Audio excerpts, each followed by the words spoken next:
Hello, and here is Sunday Bible Chat for the 26th of August, which happens to be next Sunday. And I won't say what Sunday it is in ordinary time, because right now we are actually in very extraordinary time in a negative sense. As you can see from the layout for Sunday Bible Talk this week, I have basically used the liturgical colour for penitence, purple, with black edging, wearing black myself, as a sign of mourning, as a sign of penitence, you might say, just wanting to participate in the collective grief and sorrow of the Church over the terrible revelations of sexual abuse of minors and adolescents by the clergy.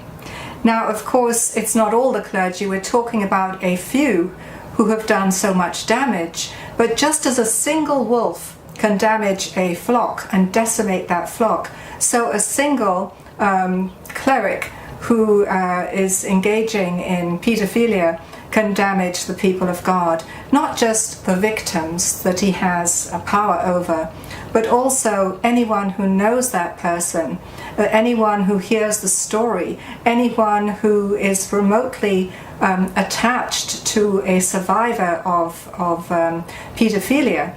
Because when that story is told, and it told over and over again, it gains power, and people begin to respond in shock, in righteous anger, that a child could have suffered so much at the hands of somebody who was supposedly a representative of God.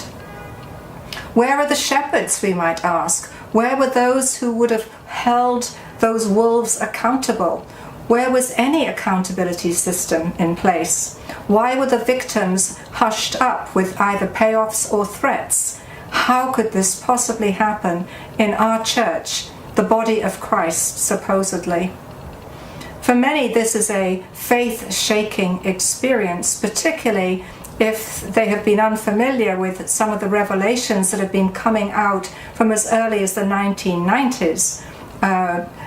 For some, 2002 was a watershed moment with Boston revelations. But even before then, in the 1990s, there were definitely stories coming out in the press regarding pedophilia. And in fact, in my book, Jesus the Holy Fool, I have a whole chapter on a new ecclesiology, and basically talk about the need for new clerical formation. And that was published in 1999 by Sheed and Ward.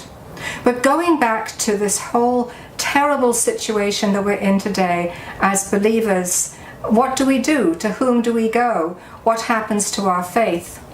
In the first place, we need to examine who it is we have faith in. To throw out the baby with the bathwater, in this case God and the wolves together, makes no sense whatsoever.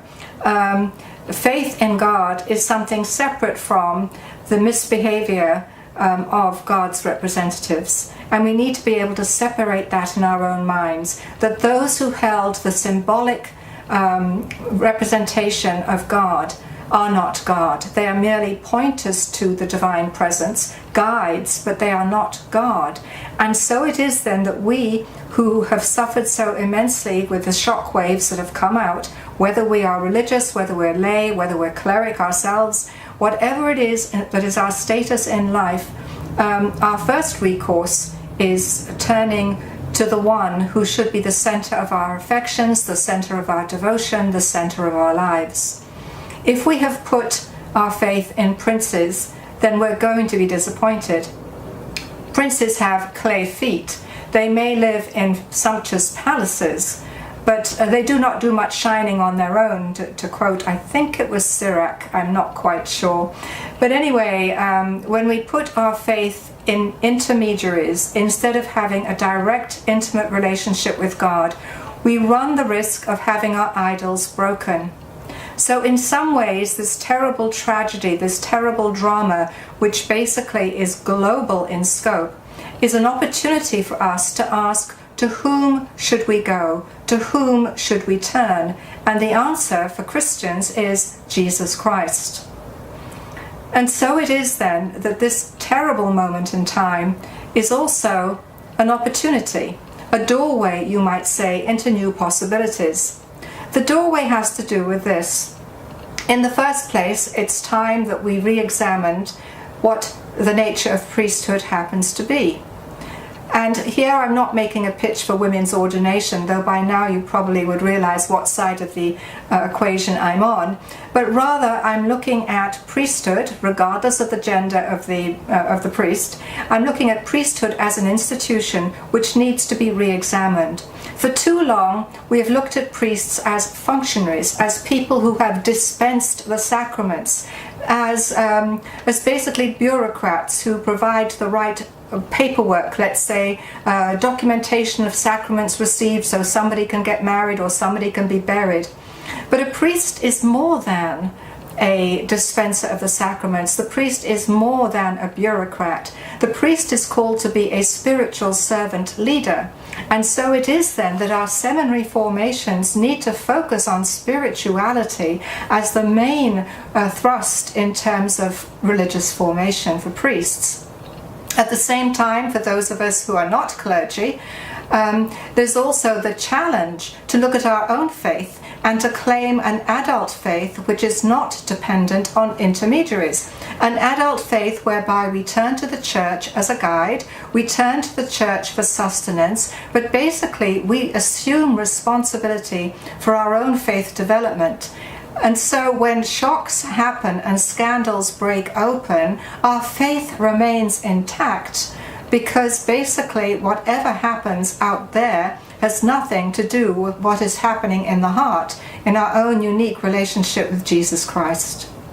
And so it is then that on this day, which I will not call ordinary time, on this day, which is a day of mourning for me and for the world and for any believers, regardless of faith tradition, it's a day of sadness, a week of sadness, a time, a season of sadness. It's also a time of opportunity. What is it we believe? To whom will we turn?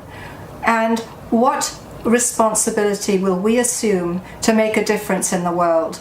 We can fire all the bishops and the cardinals and the monsignors and the Pope himself. But unless we, the people of God, are willing to assume responsibility for our own spiritual growth, then all the firings and hirings of clergy and monsignors and cardinals, etc., is not going to make a difference.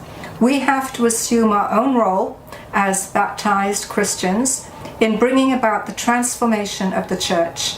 And if we do not do this, then we should join the circle of silence and say nothing, and be complicit in the terrible crimes that have happened in the name of God. And this is Sunday Bible Chat for August 26th.